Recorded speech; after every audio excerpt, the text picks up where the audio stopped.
Elsewhere, the Global Burden of Disease, the GBD study, estimates that 5 million of the deaths recorded annually are caused by particulate matter, an air pollutant popularly known as PM2.5.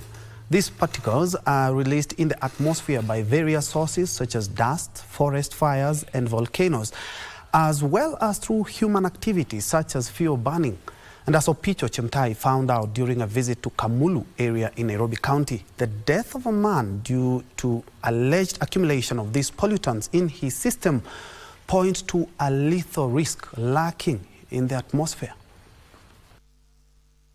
50 kilometers northeast of Nairobi lies Kamulu, one of the country's fast-growing suburbs. From a distance, all seems okay until you veer off the main road and take a turn towards Kamulu's Polytechnic Road. Here, visibility is hampered by dust storms due to the poor state of the road, worsened by numerous trucks ferrying construction materials crisscrossing the area. The amount of dust here makes the use of face masks a necessity in breathing. A few meters off the road, one of the residents who requested anonymity for fear of victimization ushers us to her homestead. As we go through her gate, it's dust particles everywhere that you can hardly notice the beauty of the home. This situation has chased away potential tenants. But even more painful is the death of her husband a few months ago, with the medical report citing dust particles as a major cause.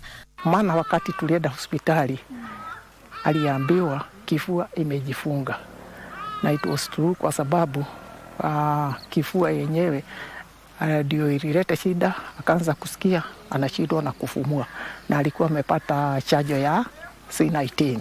Kwa hivyo hatuwezi kusema ni C19. Whereas moving out is not an option for her, getting a solution for this problem has not been easy either. Na tukiongea na hawa watu wa maroli wanatusi sisi. Hata watu wa pikipiki unaona vile wanapita, hawataki kuona nyinyi, wanaogopa. Ingawa tukisaidika, si hata pia hawa wanasaidika. Na huko kwa Neema walituambia ati kuna wakati tutakuwa tukikufa mmoja na ugonjwa itakuwa moja. Her neighbor, Catherine Juguna, attributes her respiratory ailments to the air pollution the dusty road has subjected them to over the years. Hata ugonjwa haisangi. Macho ndio hiyo. Mimi nasidaga kwa macho, hata kuona sionangi bali.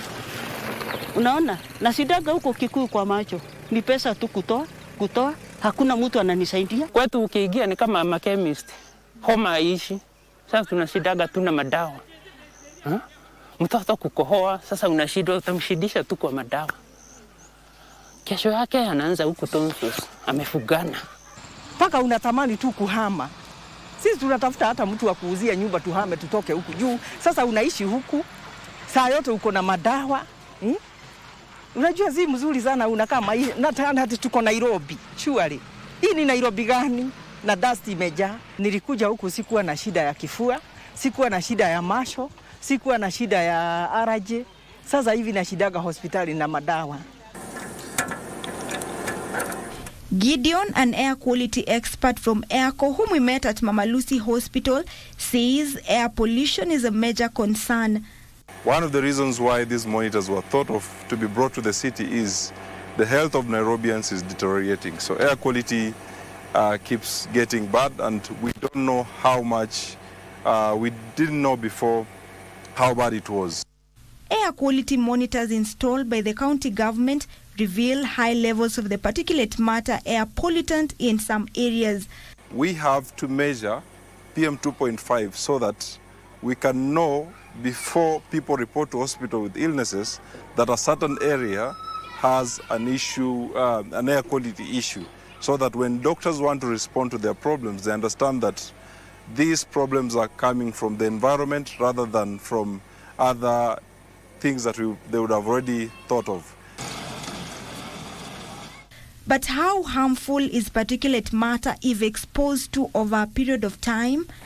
Taken in through your nostrils, these tiny particles can make their way to your respiratory system, including your lungs, and also congest your cause health problems. For instance, the increasing cases of asthma and other illnesses that you can attest in the citizens of Nairobi can be linked directly to what the quality of air they are taking in. And for those whose monitors, for instance, if you are living close to Kamulu or in Kamulu and your monitor is always between the colors red and brown, you are living in an unhealthy place if it continuously reports the same colors throughout the time, and you should be worried that any respiratory related problems might be coming from the quality of air you're breathing within the area you're living in. These are the kind of air quality monitors that would be sent to Polytechnic Road that will facilitate the collection of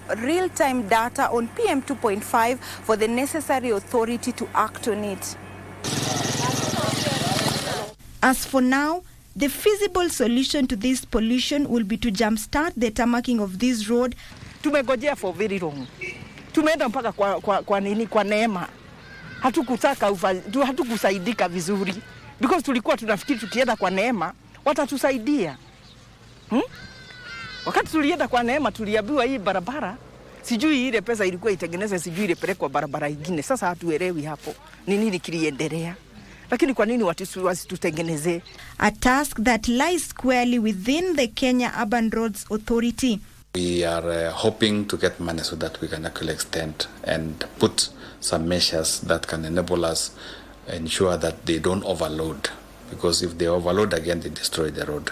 At the moment, we have not received any funding for the additional for phase 2, but we are still pursuing to see whether we can get resources.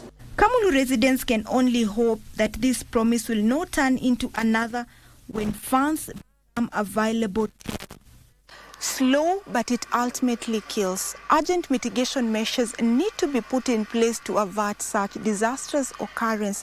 Just like this family, they had to part away with a loved one as a result of inhalation of a lot of particulate matter.